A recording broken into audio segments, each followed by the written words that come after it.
selalu dibacakan firman-Nya. Enggak.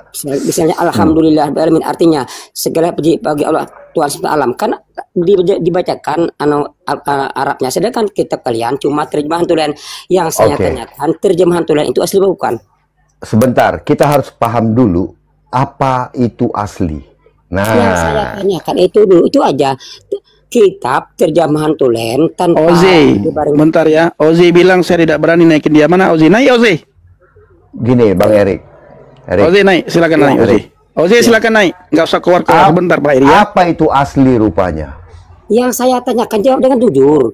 Terjemahan. Tidak.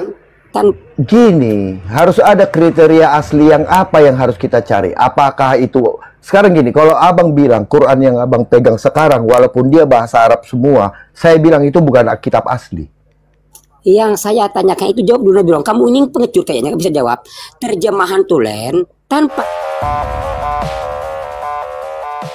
Tidak ada satupun yang berani berkata, akulah jalan dan kebenaran dan hidup. Hanya Yesus yang berani berkata seperti itu. Ayo kita berpikir, siapa dia? Kenapa hanya dia yang berani berkata seperti itu?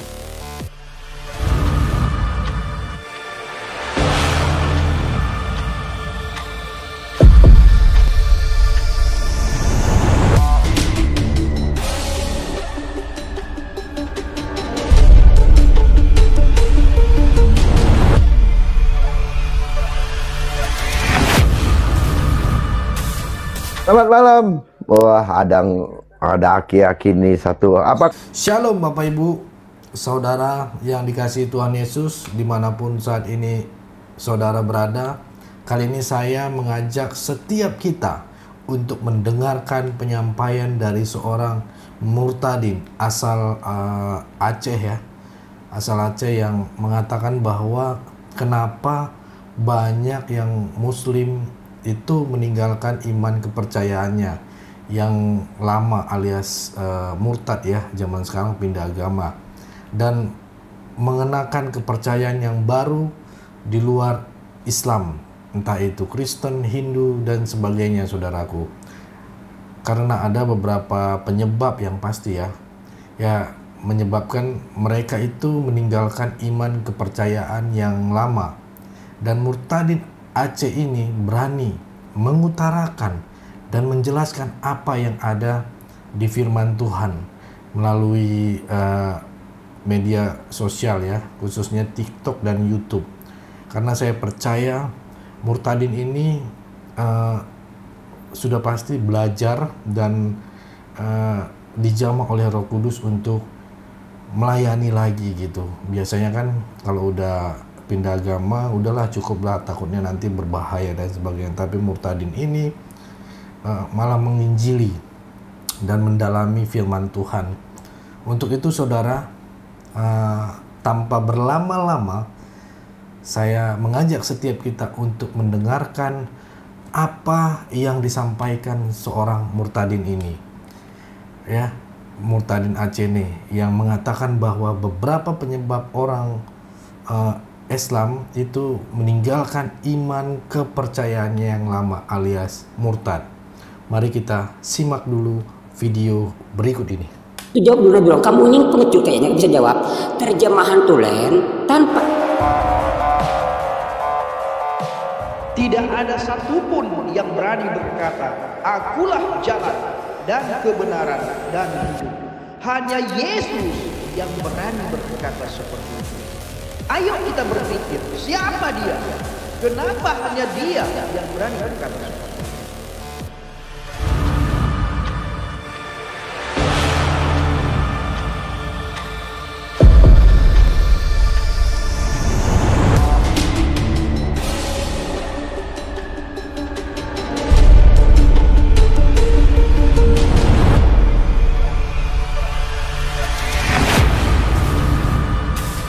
Selamat malam. Wah, ada aki-aki nih satu. Apa kabar Bang Erik Ranggo? Kabar baik. Wah, masih Islam. Terus selamanya Islam. Bagus. Oh, masa? Yakin tuh? Yakin. Ini saya kenapa? ini Kenapa Bang Erik? Kenapa Bang Erik bilang yakin? Apa rupanya yang membuat kau yakin rupanya Bang Erik? Apa yang membuat kau yakin selamanya Islam? Ya, pertama saya nggak mau mempercayai kitab yang palsu. Kitab palsu itu ciri-cirinya yang seperti apa dan bagaimana bisa membuktikan kitab yang palsu? Sebenarnya saya ingin bertanya bukan ini, tapi karena sudah didesak, saya jelaskan ya. Sebenarnya saya ingin bertanya pada Bang ini. Ini ya, pertama ya saya jelaskan ya. Terjemahan itu asli apa bukan? Oh, terjemahan bukan. Terjemahan itu diterjemahkan dari kitab asli. Terjemahan tanpa dibarengi yang aslinya itu asli apa bukan? Dari mana aturan itu? Terjemahan tanpa dibarengi aslinya asli isinya. Bukan. Kalau cuma terjemahan tulen tanpa ada asli firmannya, asli apa bukan? Asli isinya. Oke. Terjemahannya itu asli apa bukan, gitu aja. Apanya yang asli? Dalam Al-Quran kan setiap ada artinya selalu dibacakan firmannya. Misalnya Alhamdulillahirrahmanirrahim, artinya segala puji bagi Allah Tuhan semesta alam, kan dibacakan Arabnya. Sedangkan kitab kalian cuma terjemahan tulen. Yang saya tanyakan, terjemahan tulen itu asli bukan? Sebentar, kita harus paham dulu apa itu asli. Nah, yang saya tanyakan itu dulu, itu aja. Kitab terjemahan tulen tanpa Ozi, bentar ya. Ozi bilang saya tidak berani naik ke dia. Mana Ozi? Naik Ozi. Gini Bang Erik. Ozi naik, silakan naik Ozi. Ozi silakan naik. Enggak usah kuat bentar Pak Eri ya. Apa itu asli rupanya? Yang saya tanyakan jawab dengan jujur. Terjemahan. Tidak. Gini, harus ada kriteria asli yang apa yang harus kita cari. Apakah itu sekarang gini, kalau abang bilang Quran yang abang pegang sekarang walaupun dia bahasa Arab semua, saya bilang itu bukan kitab asli. Yang saya tanyakan itu jawab dulu, bilang kamu ini pengecut kayaknya bisa jawab. Terjemahan tulen tanpa dibarengi asli bukan? Asli. Oke, dengar ya. Lalu kita ya dalam persidangan ya ada sebuah bukti dalam bahasa Inggris. Ozi, silakan naik. Enggak usah framing. Saya tidak berani jawab naikin kamu. Silakan naik. Bahasa Inggris itu kita bahasa Indonesiakan. Lalu hakim itu kita kasih yang bahasa Indonesianya tanpa dibarengi asli. Terima hakim apa enggak? Saya nggak tahu, saya belum pernah jadi hakim. Nah, dia usah berbeli sama saya. Sebenarnya saya mau membahas ini Nabi Rong, tapi saya ingin bertanya pada udah kita bahas ini aja. Bagaimana rupanya menurutmu yang asli itu seperti apa? Silakan. Segala sesuatu cuma terjemahan tanpa dibarengi asli itu palsu namanya. Dari mana dasarmu mengatakan itu palsu? Iya, gini ya. Coba tunjukkan saya dasarmu mengatakan itu palsu. Silakan. Begini ya. Allah berfirman dalam bahasa Ibrani ya. Kalian bilang bahasanya itu namanya. Emang Allah bisa bahasa Ibrani? Kapan Allah berfirman dalam bahasa Ibrani? Itu bisa Ibrani kan? Kapan Allah berfirman dalam bahasa Ibrani? Di mana tertulis Allah Subhanahu wa taala berfirman dalam bahasa Ibrani? Yesus itu berbahasa Ibrani. Di mana Allah berfirman, Allah Subhanahu wa taala berfirman dalam bahasa Ibrani di mana?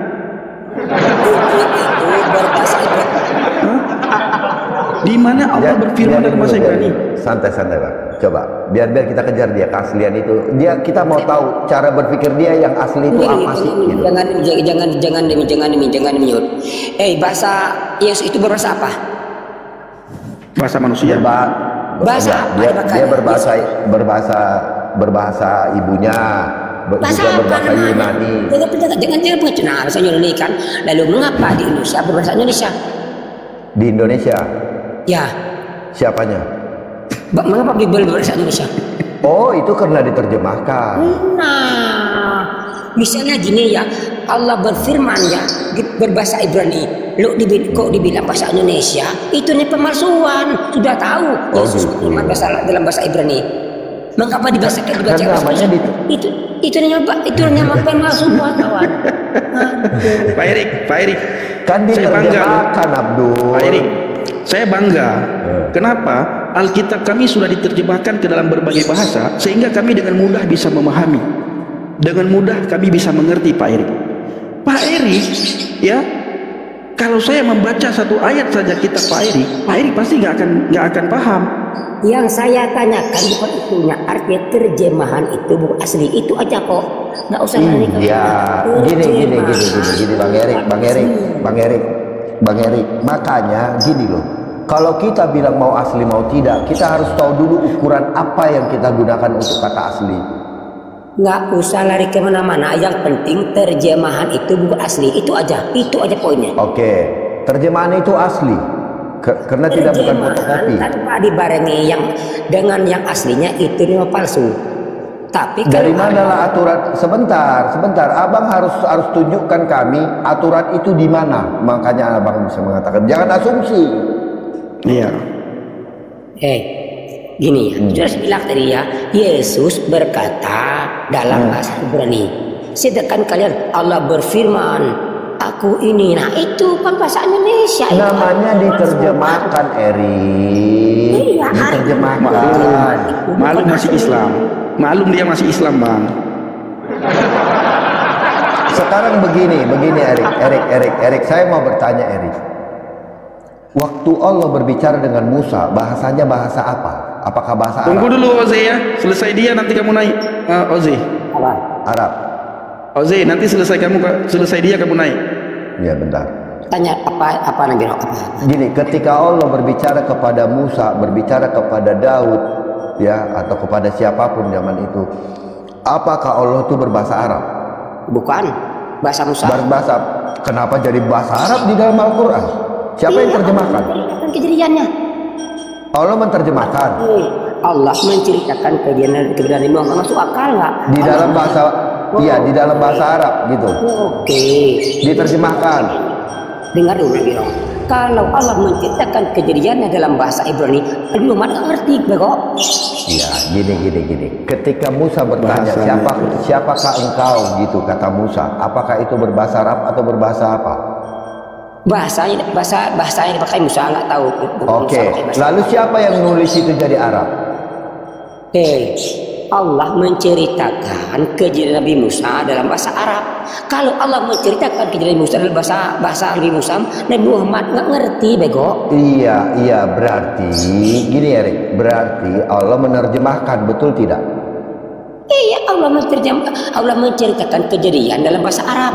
Berarti sudah tidak asli karena Musa tidak pernah berbahasa Arab. Gimana ya kau?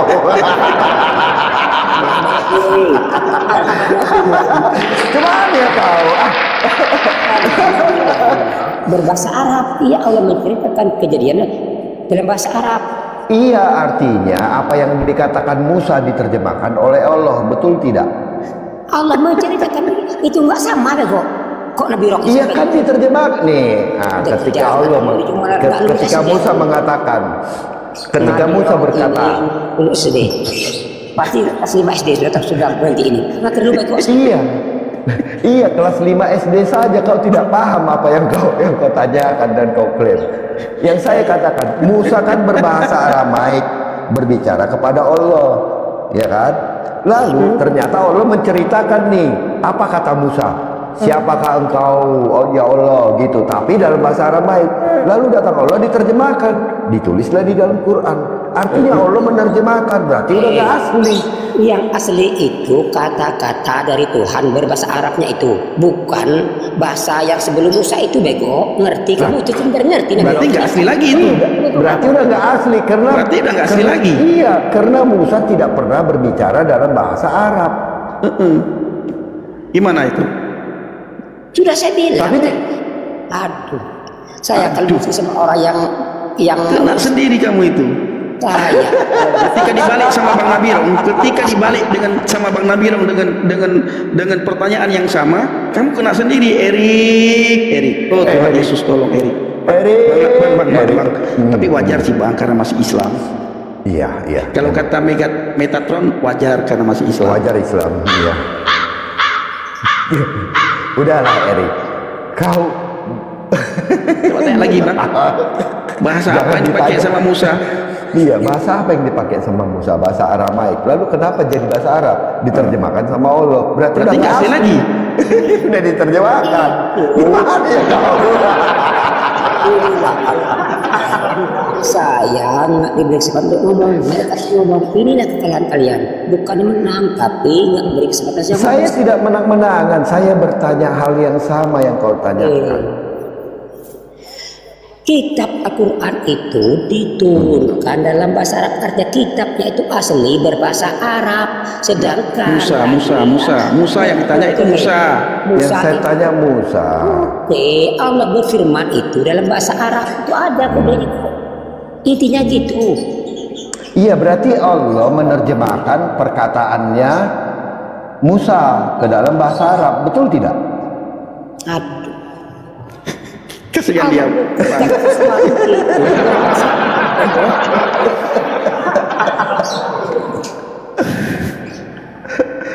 Erik, Abdul. Ada kopi bagus nih, kopi kumis nih. Ada. Siapa naikin dia, Bang? Nggak tahu. Bukan dirimu yang naikin dia. Bukan, kukira juga Bang. Wah, di kasus nih kadang-kadang nih ya. Bikin lawak-lawak aja nih kadang-kadang itu moderator. Di mana terjemahan bisa asli kawan? Tobatlah kena sebelum terlambat. Berarti yang menerjemahkan bahasa Musa ke dalam bahasa Arab siapa? Itu keaslian Al-Quran. Enggak, Musa kan dirimu bilang tadi pakai bahasa Arameik, ya kan? Lalu siapa yang menerjemahkan perkataan Musa ke dalam bahasa Arab? Gini ya. Enggak, sebentar ya Pak Erik. Coba Pak Erik jawab pertanyaan saya. Dengerin dulu. Si Musa berkata-kata dalam bahasa Arameik, itu Pak Erik bilang. Lalu siapa yang menerjemahkan kalam-kalamnya si Musa ke dalam bahasa Arab? Siapa Pak Erik? Kata-kata yang diceritakan oleh Allah di dalam Al-Quran itu bukan Musa dulunya berbicara pakai bahasa apa? Musa. Oke, saya tahu. Enggak, pakai bahasa apa? Dengar dulu saya ngomong. Saya dengar. Oke, Allah menceritakan. Enggak, Musa, pertanyaan saya dulu. Musa berbicara pakai bahasa apa? Dengar. Biarin dulu Bang, biarin dulu. Kejadian yang waktu itu ya. Gosok dulu cincinmu itu Bang. Kejadian yang waktu itu yang gosok biar keluar cincinnya. Ini gosok ini ya. Belum berupa firman. Yang firmannya itu baru waktu yang menceritakan kejadian di waktu Nabi Muhammad baru firman. Ngerti nggak kalian? Ngerti. Jadi Musa waktu itu berbicara pakai bahasa apa? Ya bahasa Musa lah. Bahasa apa Musa? Nggak tahu saya. Terus bagaimana diterjemahkan kalau nggak tahu? Bagaimana bisa jadi bahasa Arab? Allah menceritakan keberadaan Muhammad dalam bahasa Arab. Berarti nggak asli lagi dong. Sebentar. Kata-katanya Musa pasti ada yang diplesetkan itu, yakin aku. Ada yang diplesetkan kalau sudah diterjemahkan itu, yakin aku. Gini Erik, sebentar. Kita lihat percakapannya apa. Kan ketika Musa ada suara ada suara dari balik pohon itu kan begini katanya. Lalu Musa bilang begini, ya Tuhanku, tampakkanlah dirimu kepadaku agar aku dapat melihat engkau. Nah, ini kan Musa yang ngomong nih dalam bahasa apa nih? Bahasa Aramaik, ya kan? Lalu Allah menjawab, engkau tidak akan sanggup melihatku, namun engkau lihatlah ke gunung itu. Jika ia tetap di tempatnya, niscaya engkau dapat melihatku. Lalu Musa bilang lagi begini, Maha suci engkau, aku bertobat kepada engkau dan aku adalah orang yang pertama beriman. Kan gitu kan? Nah, ketika Musa mengatakan itu dalam bahasa apa lah sama Tuhan, sama Allah? Oke, gini ya. Bahasa apa? Saya beri contoh ya. Kamu punya anak ya, punya anak sulung lah, ya. Tidak, aku bertanya tentang bahasa apa. Gak usah jauh-jauh, kelamaan kau masih banyak yang ngantri di bawah, Erik. Jangan kalau nggak mau mencari jangan kalian berarti kalian pengecut. Bukan, kau jangan terlalu muter-muter, yang cepat aja. Jangan tawab dulu, nanti kau tawab dulu. Saya beri contoh ya. Kamu punya anak sulung ya. Nah, waktu anak sulung kamu berbicara dalam bahasa Inggris ya. Nah ya, lalu untuk apa aku berbicara bahasa Inggris, orang Batak kok bicara bahasa Inggris? Saya contohkan ini, kamu punya anak Oh, kamu iya. berbicara sama anak kamu dalam bahasa Inggris ya, lalu berbicara kamu dengan anak kamu tadi, kamu ceritakan ke anakmu kamu yang paling bungsu, saya pernah ngomong ke kamu gini dalam bahasa Indonesia. Nah, perkataan kamu bahasa Indonesia asli perkataan kamu, Oh, bukan enggak asli lagi itu, sudah diubah. Sudah Enggak, diubah itu. berubah. Sudah diubah. Udah berubah. Ngerti nggak? Udah berubah. Ngerti nggak? Karena perkataannya tadi bukan itu. Itu Karena berarti Awalnya bicaranya bahasa Inggris, lalu Bahasa diubah Inggris. ke bahasa Indonesia. bukan begitu. Itu sudah tidak asli lagi. Bukan begitu. Sudah tidak asli Iya. lagi. Kamu punya anak dua ya. Anak kamu, Kacau, Tuhan Yesus. waktu anak kamu belum lahir, yang kedua, kamu ngomong sama anak sulung kamu berbicara dalam bahasa Inggris. Lalu setelah anak kamu lahir, kisah kamu bercerita dengan anak sulung kamu. Jadi kamu tulis dalam sebuah buku. Saya pernah berbicara dengan anak kakak kamu. Kan kamu tulis dalam bahasa Indonesia. Nah, perkataan itulah, tulisan kamu itulah asli dalam bahasa Oh, Indonesia. enggak asli lagi itu. Itu enggak asli lagi. itu udah nggak Nggak asli lagi menurutmu. Menurutmu udah nggak asli. Karena kamu menceritakan, karena kamu menceritakan Karena- kejadiannya. Menurutmu tadi Tidak. enggak asli lagi, kecuali ditulis dalam Udah bahasa nggak asli, Inggris. ya? Udah nggak Wah, asli itu ya, udah nggak asli. terjemahan. Contoh, oke. Contohnya begini, Erik, saya kasih tahu ya. Ketika kau tadi bilang berbicara kepada anak sulungmu, ya, berbicara kepada anak sulungmu dalam bahasa Inggris ya. Satu kata saja yang paling mudah kita sebutnya, ya kan? My car, ya, artinya mobil saya, betul tidak? Ya. Lalu nanti setelah lahir anakmu yang kedua, ya kan? Kau ceritakan nilai ini sama anakmu yang kedua, kau bilang mobil saya. Nah, apakah itu asli atau tidak apa yang kamu sebutkan? Asli dari perkataan kamu. Bagaimana tidak? My car, yang asli itu adalah my car. Bukan dari perkataan saya. Sebentar. Demikian. Karena kamu menceritakan dia sama anak saya. Nah, oke, sekarang Itu kita lari asli. kepada ini lari kita kepada kitab. Begini Erik. Ketika kau bilang sudah tidak asli lagi, ya, begini Erik. Itu asli Erik. Kenapa tadi saya bilang asli? Karena itu bukan fotokopian, itu asli dicetak dari itu. Dari pabrik, dari percetakan. Jadi itu asli. Oke. Saya tanya sama kamu ya. Dalam persidangan ada sebuah bukti bahasa Inggris. Lalu bukti itu kita buang, lalu kita tulis dalam bahasa Indonesia. Ini Pak buktinya. Sudah saya bahasa Indonesia, terima apa enggak? Terima. Oke, berarti Alkitab kami ini asli kan? Karena sudah diterjemahkan dalam bahasa Indonesia kan? Akan diterima kawan. Kenapa? Dalam bahasa kamu ini nggak ngerti, tidak akan diterima kamu. Tanyakan Bang, Alkitab kita ini yang sudah bahasa Indonesia bagaimana Bang? Bukti ya? Iya. Sudah terbukti kamu bego. Masa Sebentar.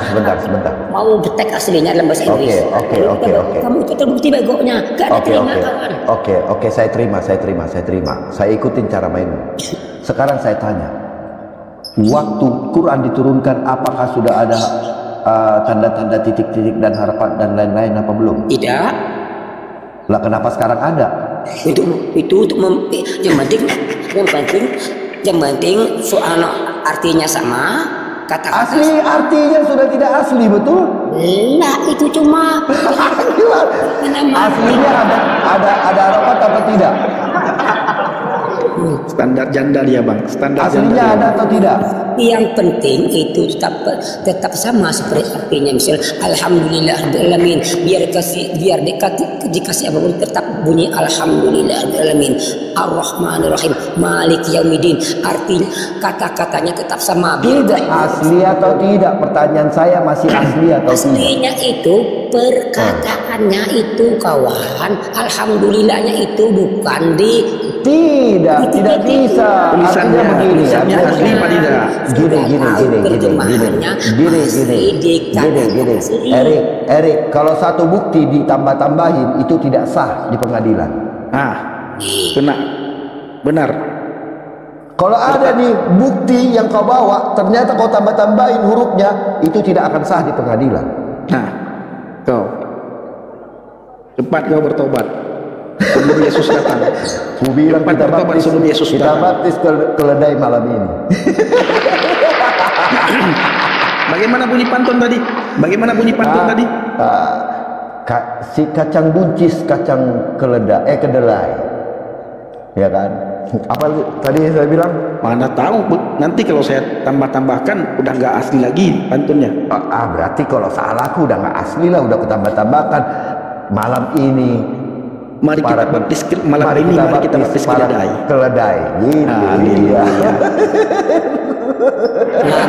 Terbukti bego, terbukti nggak punya ilmu. Tidak, ku ikuti caramu. Begini.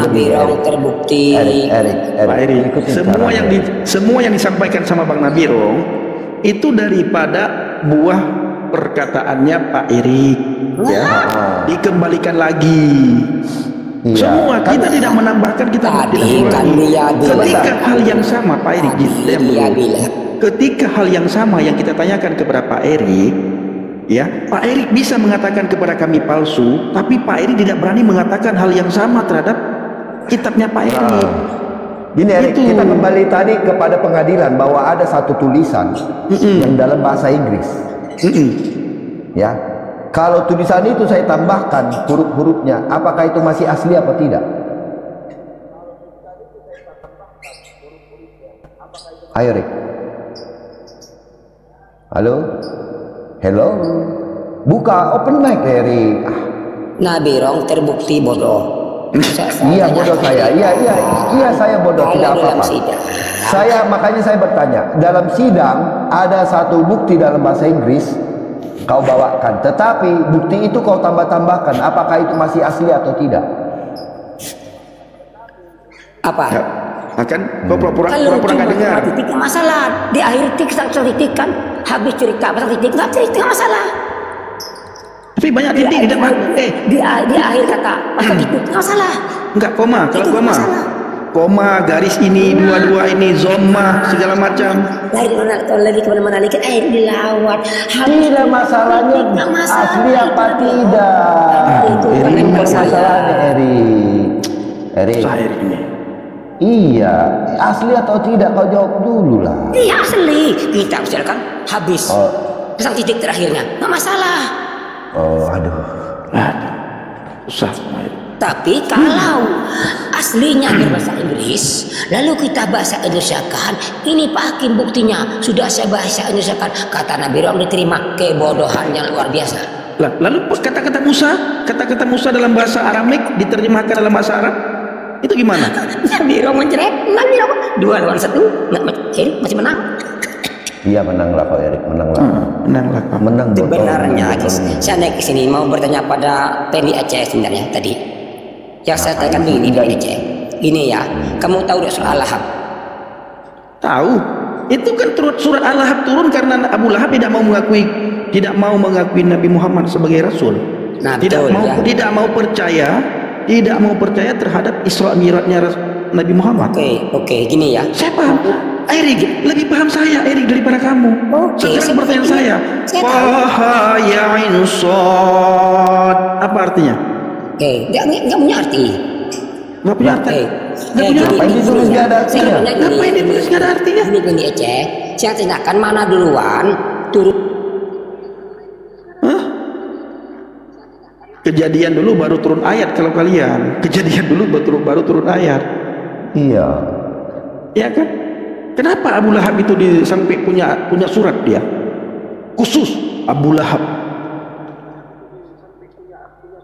Itu kenapa? Saya paham Pak Erik. Paham saya Pak Erik. Cuma ketika saya tanya balik kepada Pak Erik nggak tahu apa-apa. Ya. Masa ada banyak kalam di dalam Al-Quran itu tidak ada yang tahu satu manusia pun. Ini kan tidak masuk akal ini. Tapi ya sudahlah, itu iman Pak Erik. Ini gini ya, saya tanyakannya, mana duluan? Apa duluan Abu Lahab atau matinya duluan? Apa suratnya yang turun dulu atau Abu Lahab yang mati dulu? Mana duluan? Apanya? Antara surat dengan Abu Lahab tadi, mana duluan? Apa suratnya yang duluan turun atau Abu Lahab yang mati duluan? Mana duluan? Abu Lahab, kenapa Abu Lahab itu? Abu Lahab kan Abu Lahab itu kan orang yang nggak mau mengikuti ajaran Rasulullah kan. Yang saya tanyakan mana Abu Lahab itu siapa sebenarnya? Abu Lahab itu sebenarnya siapa? Paman Nabi yang memberontak. Dari mana tahu? Dari mana tahu itu paman Nabi? Yang saya tanyakan gampang. Enggak, dari mana Bapak tahu kalau Abu Lahab itu paman Nabi? Coba. Sejarah dan membuktikan kok. Sejarah mana membuktikan kalau itu paman Nabi? Yang penting paman Nabi aja. Coba sejarah mana membuktikan kalau itu paman Nabi? Sejarah mana yang membuktikan kalau Abu Lahab itu paman Nabi? Tertulis dalam Al-Quran enggak?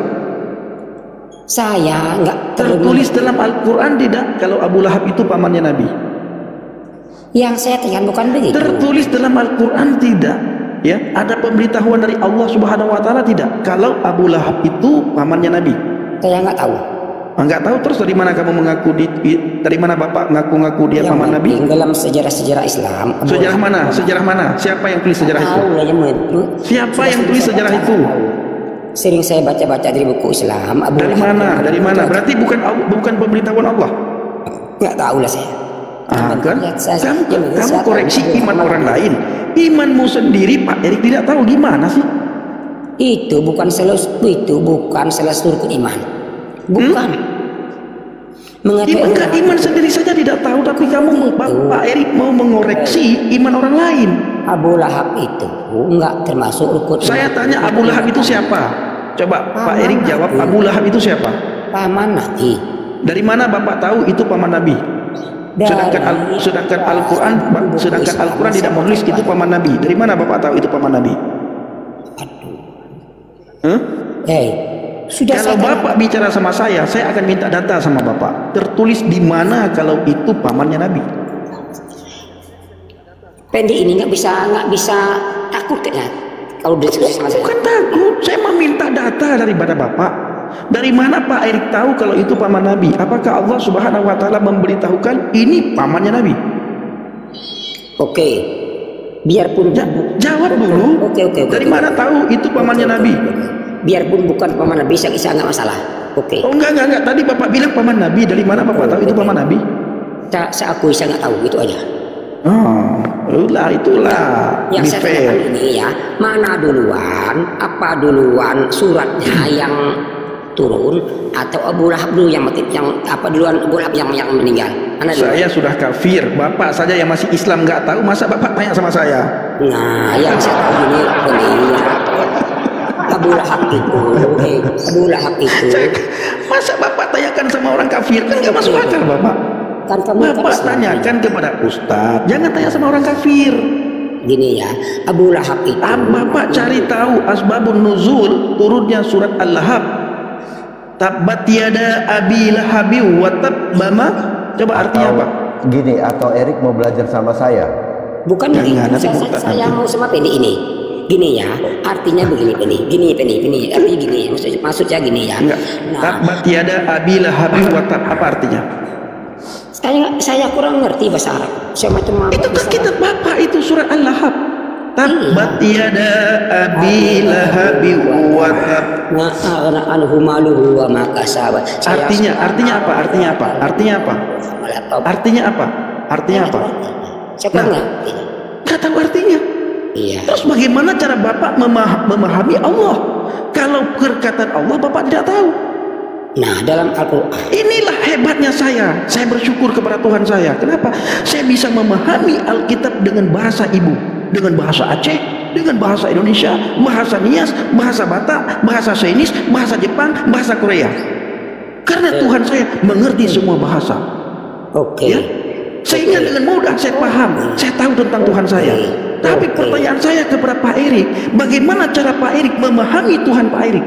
Sementara kalam-kalamnya Pak Tuhan, perkataan Allah, Pak Erik tidak tahu, hanya bisa menghafal. Kalau ditanyakan, Pak Erik bisa hafal soal bisa, tapi artinya apa? Tidak tahu. Ini memalukan Pak Erik. Ya, memalukan. Ya. Tolong bacakan kitab Bible tanpa bawa buku. Tolong bacakan.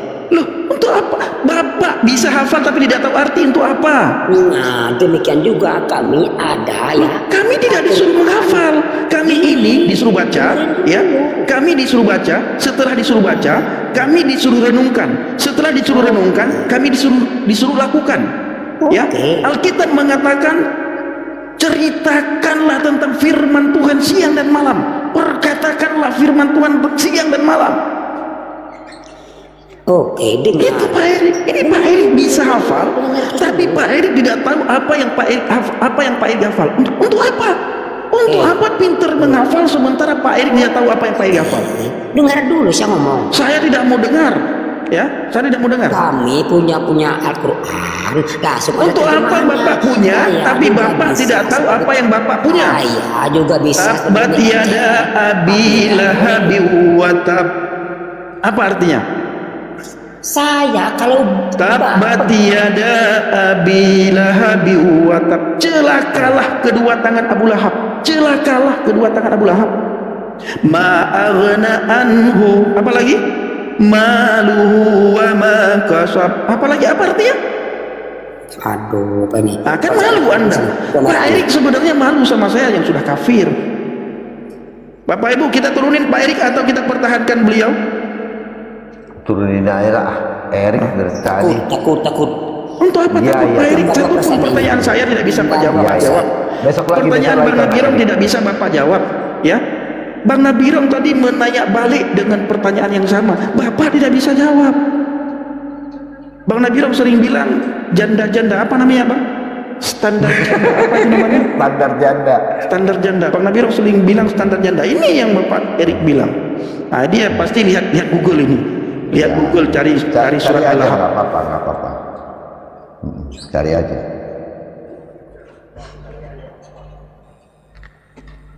Aduh, silakan Bang Nabirong. Iya, jadi kayak gitu Erik. Jadi kalau kau bawa bukti ya kau yang sudah coret-coret kau tambah-tambahkan, itu sudah tidak bisa. Ya. Sebagai hal yang sama Bang ya. Asli. Iya, hal yang sama yang dia bilang tadi. Apakah masih asli? Tidak. Gitu. Aslinya mana? Nah kan gitu harus tunjukkan aslinya. Yang mana itu aslinya rupanya? Itu Erik Ranggung. Nah, makanya Bapak Ibu, kita bersyukur Tuhan, saudaraku ya. Kita bersyukur sama Tuhan. Kenapa? Karena Alkitab kita ini sudah diterjemahkan ke dalam berbagai bahasa Ibu. Sehingga dengan mudah kita bisa pahami, dengan mudah kita bisa mengerti.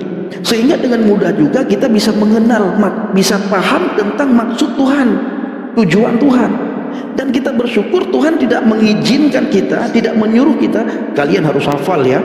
Kalau kalian bisa hafal Alkitab, maka kalian nanti akan masuk ke sana.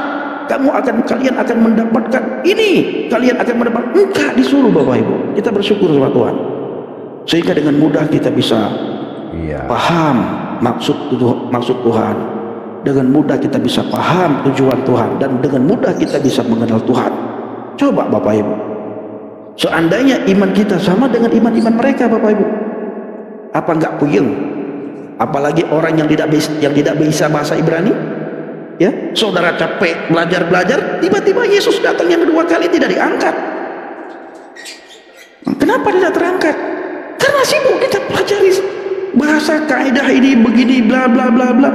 Tapi kita bersyukur ya, di tahun 2024 ini Alkitab sudah diterjemahkan ke dalam berbagai bahasa Ibu.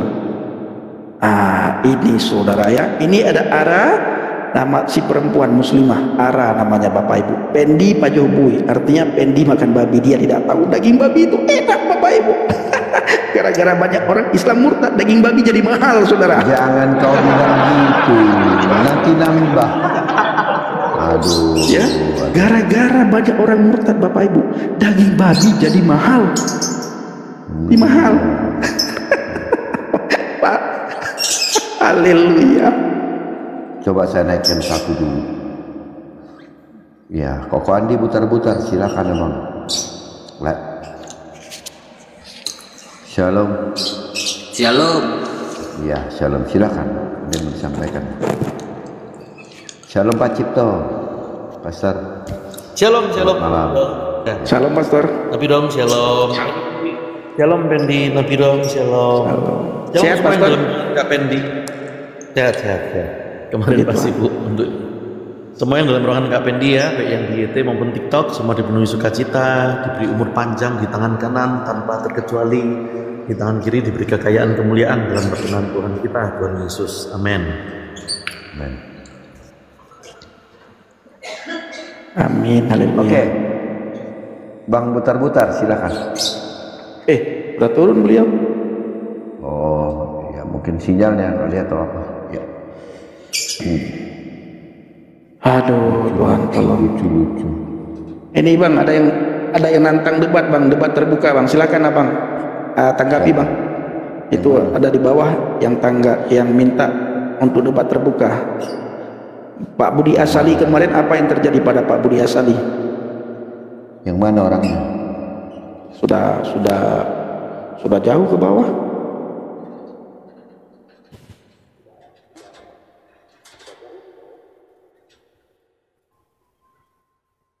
Siapa? Yang minta debat terbuka siapa? Ada tadi. Herman. Nggak tahu siapa. Saya lupa. Si Bangkit. Ayo. Silakan Bang.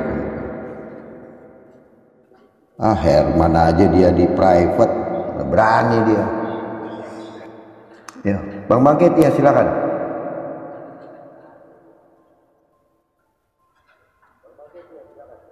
Salam alaihim.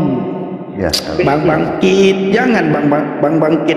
Salam alaikum kalau masih Islam. Jangan. Bang Bangkit harus assalamualaikum. Saya mau bertanya sama Bang Bangkit, kapan mau dibaptis? Saya mau ke Aceh ini. Benar, Bapak Ibu, saya hari-hari ini ya sering masuk ke Komal Aceh sama Bang Nabirom ya.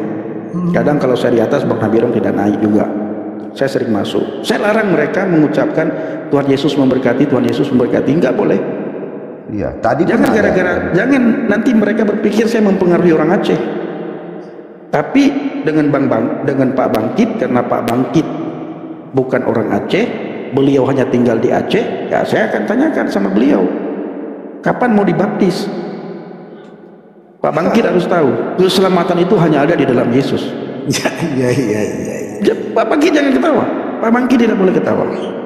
Keselamatan hanya ada di dalam Yesus. Benar saya katakan Pak Bangkit. Saya paham. Kalau Pak Bangkit paham, kapan Pak Bangkit ambil keputusan untuk percaya kepada Yesus? Begini Bang Pendi, kemarin waktu saya naik kan saya pernah bilang, Tuhan kan nggak ada agama dia. Saya tanya Pak Bang Pendi, Tuhan agamanya apa? Nggak ada Tuhan agama. Dia pilih agamanya. Oke. Yesus, berarti kan Tuhan diskriminatif, kan dah saya bilang kemarin. Betul. Oke, kapan Bapak bisa dibaptis percaya kepada Yesus? Saya kayaknya gini Bang Pendi, ateis saja kayaknya saya. Jangan, tidak boleh. Jangan Pak Bangkit. Bapak tempatkan hati dan pikiran di tempat yang netral. Bapak banyak merenungkan. Bapak jangan lihat agama. Ya, saya juga tidak percaya dengan agama. Tapi saya percaya kepada Yesus. Orang mau ngomong apapun tentang Yesus, Pak Erik harus tahu, saya diubahkan setelah saya percaya kepada Yesus. Pak Bangkit sekarang tinggal di Banda Aceh, cari tahu tentang saya Pak Bangkit. Bagaimana saya dulu, kelakuan saya sebelum percaya kepada Yesus. Parah Pak, benar, parah. Memalukan, saya kalau ingat-ingat itu malu sekali. Tapi saya bersyukur kepada Tuhan. Saya bisa mengenal Dia. Saya diubahkan. Ada pembaharuan budi, pembaharuan karakter. Kalau saya hanya berada di dalam agama Kristen dan saya tidak tinggal di dalam Kristus, tidak ada bedanya saya sekarang dengan saya yang dulu. Tapi ketika setelah dibaptis, saya percaya kepada Yesus dan saya hidupkan firman Tuhan itu, firman inilah yang mengubah saya. Kalau ku cari damai, hanya ku dapat dalam Yesus, bukan dalam agama. Kalau ku cari ketenangan, hanya ku temui di dalam Yesus, bukan dalam agama. Tak satu pun dapat menghiburku, tak seorang pun dapat menolongku. Hanya siapa? Hanya Yesus, jawaban hidupku. Bersama Dia hatiku damai. damai, bersama dia hati kita damai. Bukan berada dalam agama hati kita damai. Kalau dalam agama itu sangat sulit kita menemukan kedamaian. Kenapa? Karena agama itu membuat kita terkotak-kotak. Tapi Yesus tidak pernah membuat kita terkotak-kotak. Bersama dia hatiku damai, walau dalam kekelaman. Bersama dia hatiku tenang, walau hidup penuh tantangan. Tak satu pun dapat menghiburku, tak seorang pun dapat menolongku. Hanya Yesus jawaban hidupku. Iban Pak Pendeta. Iban Pak Pendeta. Haleluya. Oke. Selamat malam Bang Muzakir. Silakan. Apa mau disampaikan? Ya. Belum naik itu temannya ada Bapak Pendeta Pendi. Bahasa Indonesia, saya bukan pendeta, brother. Iya. Saya bukan pendeta. Silakan. Bahasa ibu aja Bang, biar kita paham semua. Enggak, saya mau ngomong sama hostnya, karena hostnya orang Aceh. Ya, silakan.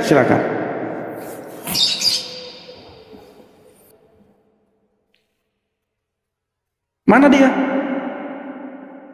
Nggak tahu.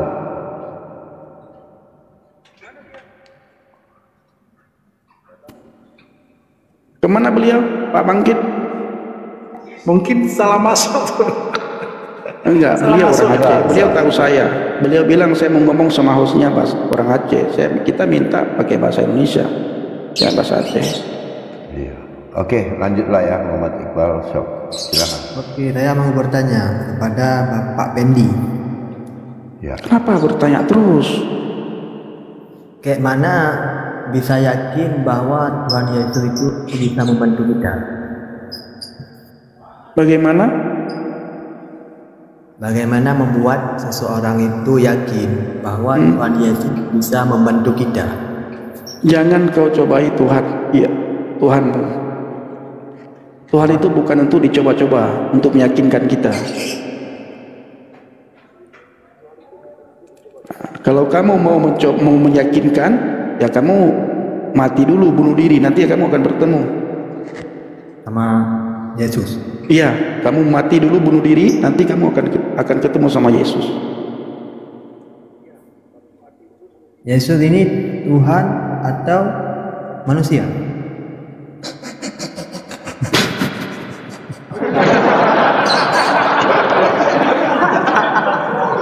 Udah Bang, saya turunkan Bang. Itu aja pertanyaannya.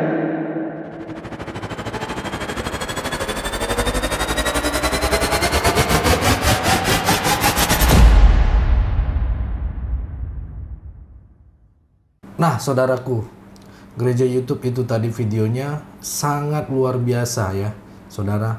Bapak, Ibu, saudara gereja YouTube yang terkasih, hari ini saya ingin berbagi kisah luar biasa tentang seorang pria bernama Murtadin. Saat saya pelayanan ke pedalaman, saya bikin namanya Murtadin aja lah ya, karena kalau saya sebut nama nanti dia berbahaya juga. Dan kisah ini tentang perjalanan imannya yang penuh lika-liku gitu ya, dari kegelapan menuju terang, dari kebingungan menuju keyakinan, dari keraguan menuju kepastian gitu ya. Murtadin ini seorang mualaf ya, yang pasti ya, pada awalnya ragu akan keyakinannya, akhirnya menemukan kedamaian dan kebahagiaan sejati dalam pelukan Yesus Kristus gitu ya. Dia menuju keselamatan itu ya, kalau dibilang dia perjalanan menuju cahaya gitu ya.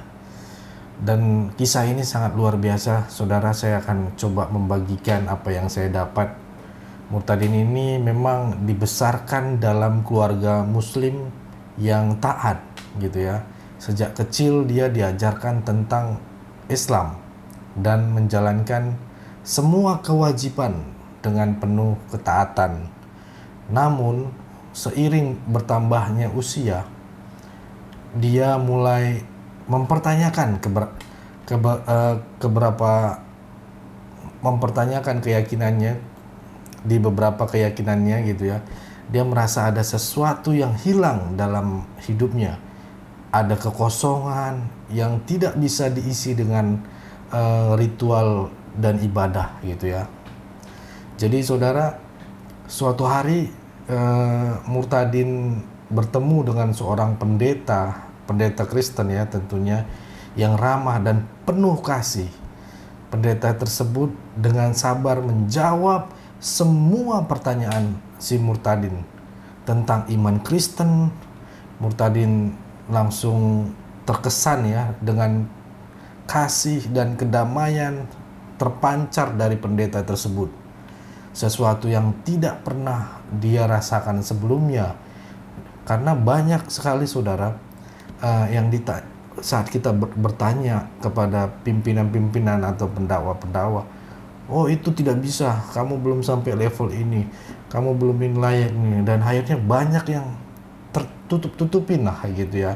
Dia merasa seperti itu, dan ketika ketemu sama pendeta ini saudara, dia bertanya, ibaratnya seperti apologetika lah ya. Dia nanya terus ya dijawab, nanya terus jawab gitu ya.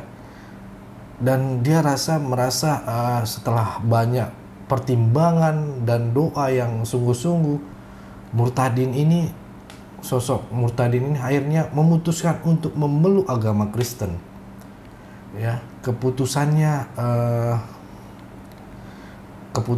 untuk menerima kekristenan memang gak gampang gitu. Setelah dia coba bergumul, dan Murtadin akhirnya akhirnya gua klop nih gitu ya untuk memeluk agama Kristen, dan gak secara paksa karena pendeta ini juga tidak mau dibawa secara paksa, biarkan Roh Kudus yang menjamah dia. Dulunya dia belum tahu itu Roh Kudus atau apa gitu ya. Akhirnya keputusannya ini tidak mudah sebenarnya gitu ya. Dia harus menghadapi penolakan dari keluarga dan penolakan dari teman-temannya, namun dia teguh dalam imannya. Itu yang membuat power gitu ya, yakin bahwa dia telah menemukan kebenaran yang selama ini dicarinya gitu ya. Akhirnya dia menggali, menerima firman Tuhan, membaca firman Tuhan, Alkitab. Nah, singkat cerita saudara, sejak menjadi Kristen, Murtadin mengalami transformasi yang luar biasa. Dia merasa kedamaian dan kebahagiaan yang tidak pernah dia rasakan sebelumnya. Puji Tuhan, saya bilang. Dia rajin membaca Alkitab dan mempelajari firman Tuhan, dan dia menemukan jawaban atas semua pertanyaan yang selama ini menghantuinya gitu ya. Nah, Murtadin ini tidak hanya menerima firman Tuhan dengan sepenuh hati, tetapi dia juga menerapkannya dalam kehidupan sehari-hari. Dia menjadi pribadi yang lebih sabar, penuh kasih dan pengampunan. Dia selalu membantu orang lain yang membutuhkan dan selalu berusaha untuk menyebarkan kebaikan.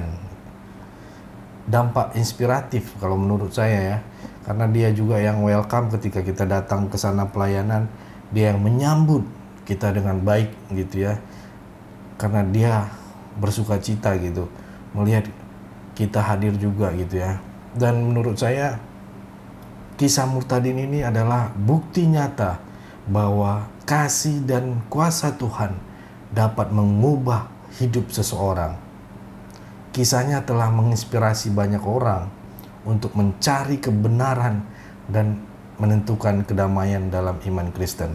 Sama seperti yang video ini, Murtadin Aceh ini yang habis dia dibaptis, terima Tuhan Yesus, dia tidak diam aja saudara, dia menginjil, dia melayani Tuhan walaupun ada risikonya gitu ya. Poin-poin yang membangun rohani dia bagikan lagi gitu.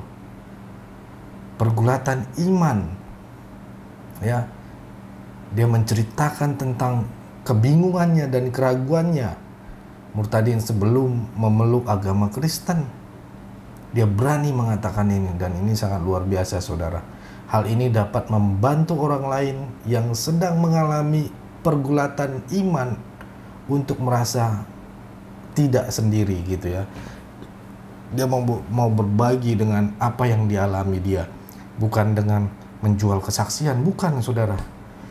Dia mau bagikan apa yang dirasakan kebenaran itu ya, pencarian kebenaran yang dirasakan, iman gitu ya. Bagaimana Murtadin mencari jawaban atas pertanyaan-pertanyaan tentang iman. Hal ini dapat mendorong orang lain untuk terus mencari kebenaran dan tidak mudah menyerah. Ini keren saudara. Dia kalau siap untuk melayani Tuhan, apapun resikonya, terjadi transformasi diri. Gambarkan perubahan positif yang dialami Murtadin setelah menjadi Kristen.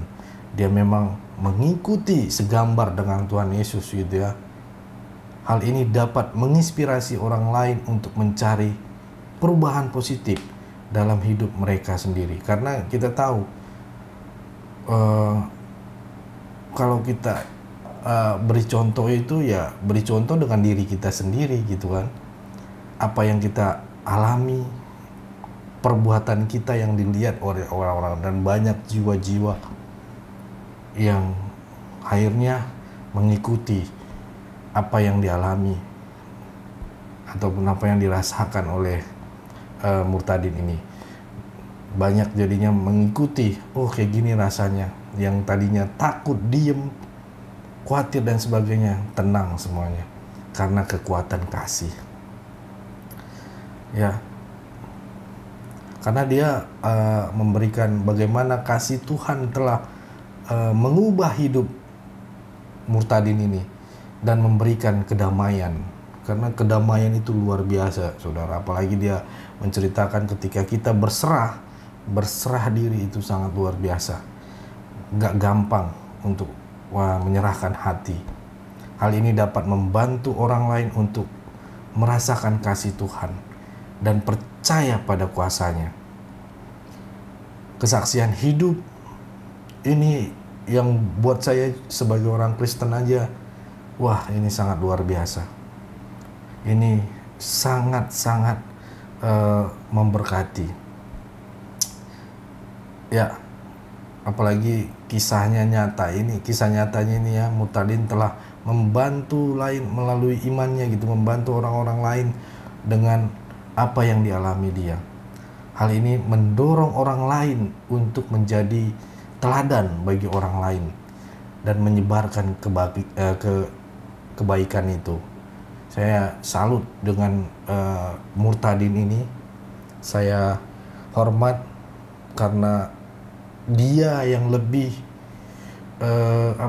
ikhlas gitu untuk melayani siapapun dimanapun gitu. Dia siap melayani ya dengan apa yang ini saya percaya sudah dituntun oleh Roh Kudus gitu ya. Kalau udah Roh Kudus ngasih tahu, mau lari dia, mau diem dia juga tetap lo ajarkan, tetap lo harus layani gitu ya. Nah itulah tadi saudara kisah Murtadin, seorang namanya Murtadin ya, saya bikin namanya Murtadin aja, adalah pengingat bahwa tidak ada yang terlalu terlambat gitu untuk menemukan Tuhan dan mengalami transformasi dalam hidup.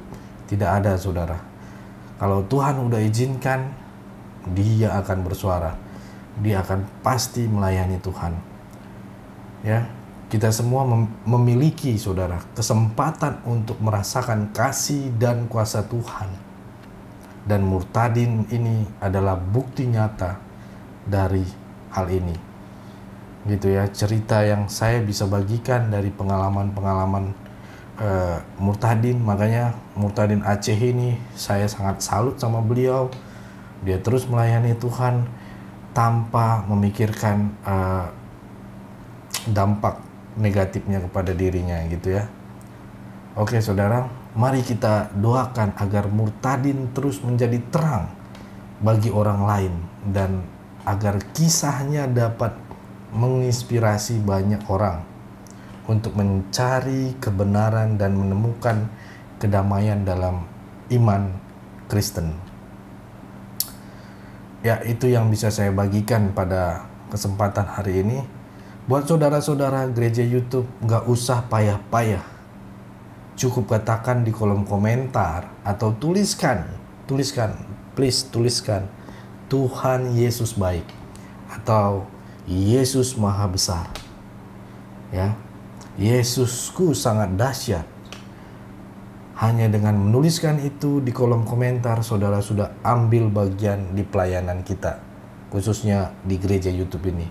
Kalau saudara menonton video ini, jangan lupa tuliskan Yesus maha besar, Yesus sangat dahsyat. Itu sangat memuliakan nama Tuhan, dan juga kami juga senang gitu ya ketika membaca. Berarti saudara sampai saat ini nonton sampai habis ya. Selain itu, agar kami terus semangat lagi buat konten rohani, tolong balas di kolom komentar dengan katakan Tuhan Yesus baik atau Tuhan Yesus maha besar. Mungkin itu aja saudaraku. Terima kasih saudaraku, terima kasih saudara gereja YouTube. Jangan lupa untuk share video ini dan juga bagikan video ini dan klik tombol subscribe ya. Itu aja dari saya. Jangan lupa untuk dengarkan pengumuman sepekan. Tuhan Yesus memberkati kita semua. God bless you all. Shalom Bapak Ibu yang kami sangat hormati dan kasihi. Dalam nama Tuhan Yesus Kristus, beberapa waktu lalu kami telah menyelesaikan pelayanan kami di pedesaan. Kami membuat satu terobosan untuk membuat mobil ambulan gitu ya, untuk transportasi. Di sana kami memang sangat melihat di sana kebutuhan transportasi di desa tersebut. Selain jalannya yang jauh dan curam, terkadang kalau ada peristiwa malam hari atau ibu hamil, mereka kasihan, bingung mau diangkut pakai apa. Maka dari itu kita putuskan bersama tim untuk menggunakan channel gereja YouTube ini untuk rekan-rekan subscriber bila ingin mengambil bagian untuk pelayanan ini bisa berbagi di rekening yang tertera di atas. Ayo ambil bagian. Kami perkirakan habis sekitar 130 juta karena untuk membeli mobil dan dekorasi ambulan tersebut. Apalagi ditaruh oksigen, peralatan oksigen dan lain-lain. Kami memohon dukungan doa, dana dari Bapak Ibu, saudara-saudari penonton gereja YouTube, orang-orang baik yang rindu berdonasi dalam melakukan atau mengirimkan di nomor rekening yang tertera di bawah ini. Kami berharap Tuhan akan menolong kami dan mencukupkan kebutuhan untuk pelayanan ini. Terima kasih. Doa kami selalu menyertai saudara dan pelayanan kita bersama ini. Tuhan Yesus memberkati kita semua. Haleluya.